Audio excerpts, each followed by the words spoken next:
Good morning students.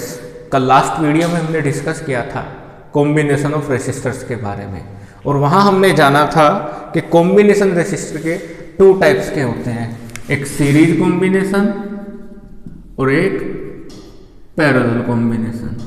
Series combination में जो net resistance था हमारा वो क्या आता है, R equals to R1 plus R2, और पैरेलल कॉम्बिनेशन में 1/R equals to 1/R1 plus 1/R2।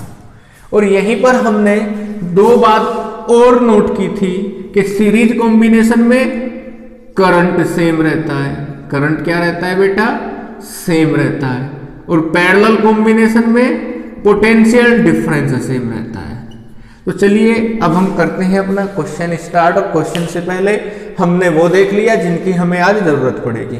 Series combination में नेट रेसिस्टेंस कैसे निकालेंगे, सिंपल ऐड करके। और पैरेलल कॉम्बिनेशन में कैसे निकालेंगे, रेसिप्रोकल्स का सम ऐड करके। सीरीज में क्या चीज सेम रहती है, करंट सेम रहता है हर एक आर्म में। और पैरेलल में क्या सेम रहता है, पोटेंशियल डिफरेंस, या हर एक रेसिस्टेंस के एंड्स के बीच में। चलिए अब हम एक प्रॉब्लम मान लेते हैं, अपनी तरफ से क्वेश्चन बनाते हैं।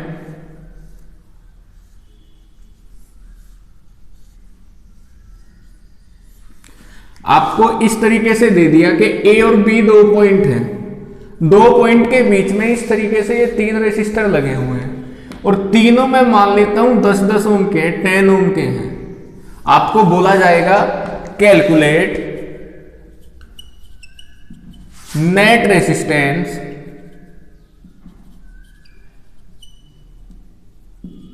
Between A and B. A और बी के बीच में नेट रेसिस्टेंस बताइए। तो बेटा इसके लिए आपको क्लियरली दिखाई दे रहा है कि ए से एक वायर चला, उसमें एक 10 ओम का रेसिस्टर कनेक्ट किया गया। 10 ओम के रेसिस्टर के बाद वो वायर दो जगह डिवाइड हो गया, और दो जगह डिवाइड होने के बाद उन दोनों वायर्स में एक एक रेसिस्टर्स लगा दिया गया, और फिर वो दोनों वायर्स आके मिले और बी पॉइंट तक पहुंच गए। ये 10 ओम और ये 10 ओम दोनों किस में लगे हुए हैं, डिफरेंट।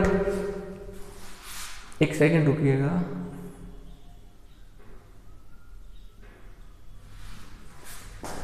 ये दोनों रेसिस्टर लगे हुए हैं हमारे पैरेलल कॉम्बिनेशन में, तो इनका नेट रेसिस्टेंस निकालते हैं। 1/R equals to 1/R1 plus 1/R2। R1 की जगह क्या वैल्यू रखो बेटा, 10, और R2 की जगह भी 10। तो 1/R इक्वल्स टू कितना, 10 LCM, 1 plus 1। It means 1/R equals to कितना, 2/10, या फिर 1/R इक्वल्स टू 1/5। इनको क्रॉस मल्टीप्लाई कर दें या उल्टा कर दें, R कितना आ जाएगा, 5। तो हमें पता लग गया कि ये दो जो रेसिस्टर्स 10 ओम और 10 ओम पैरेलल में लगे हुए हैं, इनका इक्विवेलेंट रेसिस्टेंस कितना है, 5 ओम। तो अब हम इन दोनों को यहां से हटाकर इनकी जगह एक रेसिस्टेंस लगा सकते हैं। कितने ओम का, 5 ओम का। तो फिर डायग्राम कैसा हो जाएगा बेटा, ए से चले, 10 ओम का लगा हुआ है, इन दोनों की जगह एक लगा देते हैं, कितने ओम का, 5 ओम का। तो अब हमारे पास ये डायग्राम बन गया, उससे थोड़ा सा सिंप्लीफाई हो गया, क्योंकि वहां पर हमने इन दोनों को सोल्व कर लिया है। अब ये दोनों एक ही वायर से कनेक्ट हैं, इट मीन्स ये दोनों किसमें है, सीरीज में। तो इनका नेट रेसिस्टेंस निकालते हैं, कितना आएगा, R equals to R1 plus R2, R equals to 10 plus 5। तो R कितना आ गया बेटा, 15 ओम। अब इन दोनों रेसिस्टेंस 10 ओम और 5 ओम के बारे में हमें पता चल गया कि इनके इक्विवेलेंट रेसिस्टेंस कितना है, 15 ओम। तो अब हम इन दोनों को हटा के 15 ओम का रेसिस्टेंस लगा सकते हैं, और यही हो जाएगा बेटा हमारा answer. Net resistance, net R equals to 15 ohm answer. कुछ क्लियर हुआ? चलिए एक दूसरा क्वेश्चन और यहीं से लेते हैं।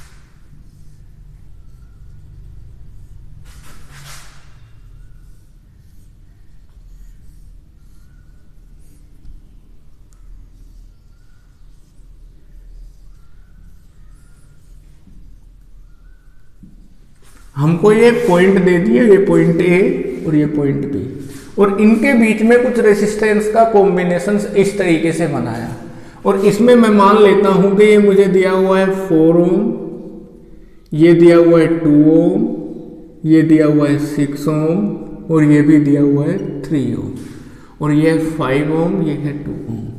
हमें बोला जाएगा कैलकुलेट नेट रेसिस्टेंस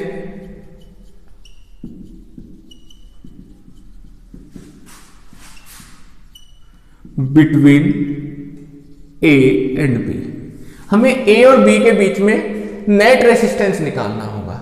अब नेट रेसिस्टेंस निकालने के लिए हम फिर वही जो हमने लास्ट क्वेश्चन में किया वही करेंगे। हम देखेंगे कि इनका कॉम्बिनेशन सीरीज का है या फिर पैरेलल का है।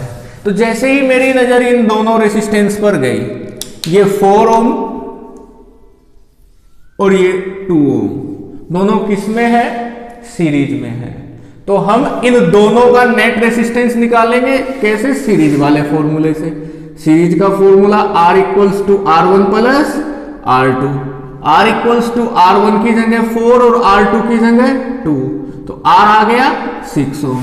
इट मींस इन दोनों का इक्विवेलेंट रेसिस्टेंस कितना है? 6 ओम। तो अब हम इन दोनों को हटा के इनकी जगह एक रेसिस्टेंस लगा सकते हैं। कितने ओम का? 6 ओम का।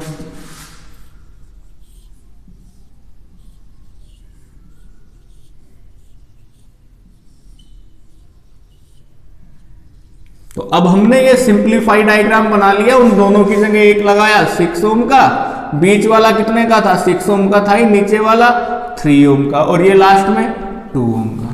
अब हमें इस डायग्राम में दिखाई दे रहा है कि ये तीनों रेसिस्टेंस 6 ओम, 6 ओम और 3 ओम किसमें है बेटा? पैरेलल में है, क्योंकि डिफरेंट वायर्स में जुड़े हुए हैं। तो इनका नेट रेसिस्टेंस निकालेंगे। कितना आएगा इनका net resistance? 1/R equals to 1/R1 plus 1/R2 plus 1/R3। 1/R equals to R1 की जगह 1/6, R2 की जगह भी 1/6 और R3 की जगह भी 1/3। जो वैल्यू है वो हमने रख दी। इसके बाद हमने लिया LCM। कितना आएगा? 6। 1 प्लस 1 प्लस 3 2 जा 6, तो 2 1 जा 2। 1/R आ गया 4/6, या 1/R कितना आ गया बेटा? 2/3, या R कितना आ गया? 3/2 ओम। इसकी क्रॉस मल्टीप्लाई करके सोल्व कर लिया, या इसका रेसिप्रोकल कर दिया। R की वैल्यू आ गई इनकी, यानी कि जो तीनों रेसिस्टेंस 6, 6 और 3 के पैरेलल में लगे हुए थे, इनका नेट रेसिस्टेंस कितना होगा? 3/2 ओम। इट मींस इनकी जगह हम एक रेसिस्टर लगा सकते हैं 3/2 ओम का। तो इन तीनों की जगह एक रेसिस्टेंस लगाते हैं 3/2 ओम का। तो अब हमारे पास और ज्यादा सिंप्लीफाइड डायग्राम हो गया, जिसमें 5, 3/2 और 2 ओम के रेसिस्टर्स किस कॉम्बिनेशन में है? सीरीज कॉम्बिनेशन में। तो इनका नेट रेसिस्टेंस कैसे निकालेंगे? सीरीज वाले फॉर्मूले से। R1 की जगह 5, R2 की जगह 3/2, R3 की जगह 2। इनके अपॉन में मान लेते हैं 1 और निकालते हैं LCM। LCM आ गया 2, तो 10 प्लस 3 प्लस 4, R कितना आ गया? 17/2। 17/2 को हम कितना लिख सकते हैं? 8.5 ओम। तो अब हम क्या करेंगे कि इन तीनों की जगह एक रेसिस्टेंस लगा देंगे। कितने का? 8.5 ओम का। और यही हमारा क्या आ जाएगा बेटा? आंसर। नेट रेसिस्टेंस कितना? 8.5 ओम। क्लियर हुआ? मिलते हैं नेक्स्ट वीडियो में।